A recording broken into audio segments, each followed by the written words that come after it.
Remember when cooking used to be simple? You grabbed whatever oil was in the cabinet, heated the pan, and got on with your life. Nobody ran ingredient checks. Nobody cross-referenced omega-6 ratios on their phone in the grocery aisle. You just cooked. But those days are gone. While you were busy living your life, the cooking oil aisle quietly turned into one of the most confusing, misleading, and frankly manipulative sections in the entire supermarket. Bottles screaming, heart healthy. Labels dressed up in green and gold to look premium. Oils that sound like they belong in a wellness spa, but are actually extracted using industrial solvents. And somewhere buried in that chaos, the oils that actually deserve to be in your kitchen. Here's the thing, the oil you cook with isn't a minor detail. It's the foundation of every single meal you make. The wrong choice doesn't just affect your health. It affects the flavor, the texture, and the quality of everything you put on the table. So today we're cutting through all of it, 8 cooking oils ranked from worst to best. No marketing spin, no influencer partnerships. Just a brutally honest breakdown of what's actually in those bottles and whether any of it deserves a place in your kitchen. Let's get into it. Coming in dead last at number 8, we have corn oil. And look, if you've been using corn oil because it's cheap and it was on sale, no judgment. That's exactly how they get you. Corn oil is everywhere. Grocery stores stack it high. Fast food chains fry in it by the barrel. The bottles almost always carry some version of a heart-healthy claim on the label, usually in a cheerful green font designed to make you feel like you're making a responsible adult decision. You are not. Here's the thing, corn oil is loaded with omega-6 fatty acids. And before your eyes glaze over at the nutrition science, here's why that matters. Your body needs a rough balance between omega-6 and omega-3 fats to manage inflammation. Most people are already consuming way too many omega-6s through processed food. Pouring corn oil over everything just pours fuel on that fire. And get this, the production process is not something you'd want to watch before dinner. Most commercial corn oil is extracted using chemical solvents, then deodorized, bleached, and refined until whatever was naturally in that corn is essentially gone. What's left is a thin, slick, vaguely chemical-tasting liquid that produces a greasy mouthfeel and sometimes a slightly stale aftertaste when it gets too hot in the pan. The real kicker is that most of it comes from genetically modified corn, which isn't necessarily the health catastrophe some people claim, but it does tell you something about who this oil was made for. It wasn't made for your kitchen. It was made for industrial food production, and it trickled down to your grocery shelf because it's cheap to produce and easy to market. Bottom line, corn oil is the bargain bin motor oil of the kitchen. The label lies, the nutrition profile is rough, and there are better options at nearly every price point. Leave it on the shelf. At number 7, we have soybean oil. And here's a fun fact that should give you pause. Soybean oil is the single most consumed cooking oil in the United States. Not olive oil, not vegetable oil, soybean oil. Hidden in nearly every processed food you've ever eaten, from salad dressings to crackers to frozen meals. It is absolutely everywhere, and most people have no idea. What makes this particularly unsettling is how thoroughly it's managed to stay invisible. You almost never see a bottle of soybean oil on a grocery shelf marketed as soybean oil. Instead, it quietly dominates the ingredient list of products you already buy without thinking. The chemical extraction process here is just as aggressive as corn oil. High heat, chemical solvents, heavy refinement. By the time it reaches you, the nutritional profile is dominated by polyunsaturated fats that oxidize quickly when exposed to high heat. That oxidation produces compounds that, according to a growing body of nutrition research, aren't doing your metabolism any favors. Some studies have specifically flagged overconsumption of refined soybean oil as a contributor to metabolic disruption. The research is still developing, but the signal is consistent enough to take seriously. Flavor-wise, soybean oil starts neutral, which sounds like a plus. But neutral oils that oxidize quickly tend to develop rancid, slightly bitter notes over time, especially once a bottle has been open for a few weeks. That off flavor gets absorbed into whatever you're cooking. Bottom line, if corn oil is bad, soybean oil is its slightly sneakier cousin. Harder to avoid, harder to identify, and probably already in your pantry in some form without you realizing it. Number 6 is vegetable oil, and vegetable oil might be the single most misleading product name in the entire grocery store. Here's the thing, vegetable oil sounds wholesome. It sounds like something that came from a garden. something natural and maybe even virtuous. The reality is that vegetable oil is almost always a mystery blend of whatever was cheapest at the time of production. Usually soybean oil, sometimes corn oil, sometimes canola, occasionally a little of all three. It's the fast food value menu of the cooking oil world, assembled from the lowest cost available ingredients and packaged to sound better than it is. What makes this particularly infuriating is the complete lack of transparency. The label doesn't have to tell you what's in the blend. It doesn't have to specify ratios. The term vegetable oil is essentially a legally protected way to sell you an unspecified mix of heavily refined seed oils at a premium over buying those same oils individually. The cooking performance reflects the ingredients. Vegetable oil blends tend to produce heavy, slightly greasy results in fried foods. The texture isn't clean. The flavor, if you can call it that, is sometimes waxy, sometimes flat. It's engineered to be invisible, which is exactly what mass food production wants. Bottom line, vegetable oil is less a recipe ingredient and more a corporate compromise. You deserve to know what you're cooking with. This bottle will never tell you. At number 5, we have canola oil. And canola is where the debate really starts. If this is already saving you from a pantry full of questionable oils, do me a favor and hit that subscribe button so you don't miss what's coming next. Now, canola oil has a complicated reputation, and honestly, some of that reputation is unfair, but not all of it. Here's the thing. Canola oil was developed in Canada in the 1970s from rapeseed, specifically bred to reduce the erucic acid content that made rapeseed oil unsuitable for human consumption. So from the start, canola was an engineered product, not a traditional one. That's not automatically a problem, but it's context worth having. On the positive side, canola has a relatively low saturated fat content, a decent smoke point, high enough for most home cooking tasks, and a genuinely neutral flavor that doesn't compete with your ingredients. It's affordable and available everywhere. For everyday cooking where you're not reaching for a premium product, canola is functional. But here's where it gets tricky. Most commercial canola oil is heavily refined, often using the same chemical extraction processes we've already discussed. And the overwhelming majority of canola crops in North America are genetically modified. Again, the GMO issue is more complex than social media makes it seem. But the heavy refinement is a legitimate concern. Cold-pressed or expeller-pressed canola oil exists and it is meaningfully different. But that's rarely what's on the sales shelf. Bottom line, canola oil isn't the villain some people claim it is. But it's not a hero either. It sits squarely in the middle. Acceptable under the right circumstances, worth upgrading when you can. Number 4 is grapeseed oil. And this is the one that really rode the clean eating wave. Around 10 or 15 years ago, grapeseed oil started showing up in upscale grocery stores and wellness-forward recipe blogs.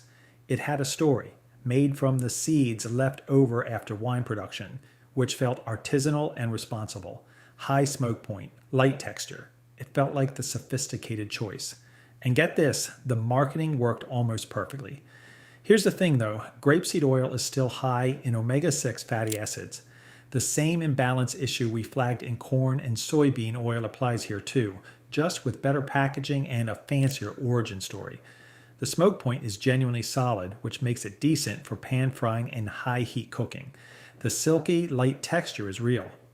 It does perform well in the pan without weighing food down, but the extraction process for most commercial grapeseed oil involves chemical solvents. The cold-pressed versions exist, but are expensive and harder to find. And the omega-6 load means it probably shouldn't be your everyday default oil, regardless of how good it looks on the shelf. What makes this particularly worth noting is the gap between the image and the reality. Grapeseed oil isn't a bad product, but it's been marketed as a step above the seed oils when, nutritionally, it shares many of the same concerns. Bottom line, grapeseed oil is the fancy cousin of vegetable oil.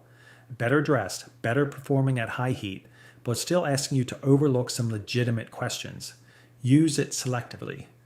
And if you're finding this breakdown useful, hit the like button.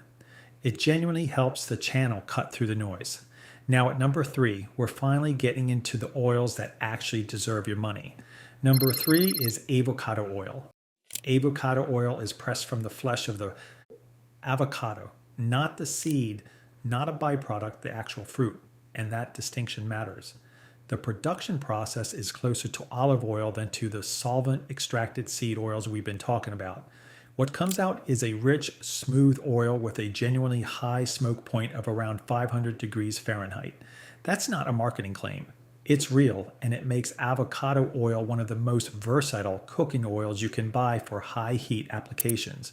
The fat profile is dominated by monounsaturated fats, which are associated with better cardiovascular outcomes in research. The texture is buttery and smooth, with a finish that enhances rather than mutes the flavors in your food. For searing, roasting, and high heat frying, avocado oil is genuinely excellent. But here's where it gets tricky. Avocado oil is expensive. That's just the reality.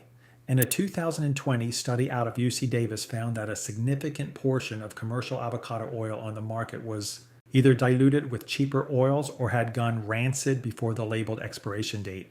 So the brand you choose actually matters here more than almost any other oil on this list. Bottom line, avocado oil is the sports car of cooking oils. Powerful, high-performing, and capable of things that the cheaper options simply can't do. Buy from a reputable brand, check the harvest date if you can find it, and it absolutely earns a spot in your kitchen. Number 2 is extra virgin olive oil. And here's where science and tradition actually agree for once. The Mediterranean diet has been studied for decades. Researchers keep coming back to the same conclusion.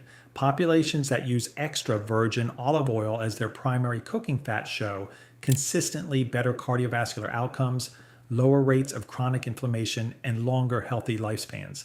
That's not a marketing narrative. That's a robust body of research accumulated over more than 50 years. Here's the thing, extra virgin olive oil is cold pressed from whole olives, which means the processing is minimal and the naturally occurring antioxidants, polyphenols, vitamin E, oleocanthal, stay largely intact. That peppery catch at the back of your throat when you taste a good olive oil, that's oleocanthal, and research suggests it has genuine anti-inflammatory properties. This is an oil that does something beyond just carrying heat to your food. The flavor profile is complex in the best possible way. Fruity, grassy, sometimes spicy, depending on the olive variety and region. It makes a simple dish taste intentional, drizzled over vegetables, used as a finishing oil, incorporated into dressings. Extra virgin olive oil adds something that refined oils simply cannot replicate. The real kicker is the one legitimate limitation, smoke point. Extra virgin olive oil doesn't perform well at very high heat. It's not your first choice for deep frying or aggressive searing. But for the vast majority of home cooking, sauteing, roasting at moderate temperatures, finishing, and dressing. It's the most well-rounded oil on this list, bottom line. Olive oil isn't just cooking fat, it's liquid Mediterranean sunshine with 5 decades of science behind it.